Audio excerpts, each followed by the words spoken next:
दुपारीच आमचं अचानक भयानक प्लॅन ठरलो की पणजीक जाऊया. तर नमस्कार मंडळी, मी ऋषिकेश सावंत आणि स्वागत करते अजून एका मालवणी मिनी ब्लॉग मध्ये. कॉलेजमध्ये एंटर केलं आणि तसेच आज बेकरीत गेलो. कॉलेजच्या पोरांनी मस्त क्रिसमसचं डेकोरेशन केलेलं आणि 2 बॉक्स तिकडे न्यायचे होते ते घेतलं आणि जशी बस इली तशी आतमध्ये चढलो आणि मजा मारत मारत आम्ही येऊन पोचलो पणजी बस स्टँड वर. आमचा एक बरा असा आयडी दाखवा आणि हाफ तिकीट वर खाय पण फिरा. आमका एक सर इलेले मग तसेच त्यांच्या गाडीत बसलो आणि येऊन पोचलो सेरेंडिपिटी आर्ट फेस्टिवलला. त्यानंतर त्यांच्याकडून आयडी कार्ड घेतलं आणि थोड्या वेळ म्हटलं यो आर्ट फेस्टिवल एक्सप्लोर करूया. इकडे बराच काय होता पण आमचा तर सगळं डोक्यावरून जात होता.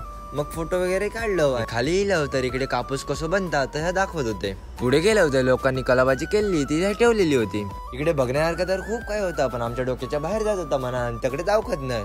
बाहेर फूड स्टॉल लागलेले त्यामधलाच आपला आहे एक फिअर्स किचन. त्यानंतर तसेच बाजूक गेलो सनसेट बघू. मग आपली पुण्य आणि पवित्र अशी कोकण भूमी निर्माण करणारे प्रभू परशुराम यांचं पुतळं बघितलं. त्यानंतर एक आईस्क्रीम घेतला आणि तसेच घरा गेलो. Bye bye.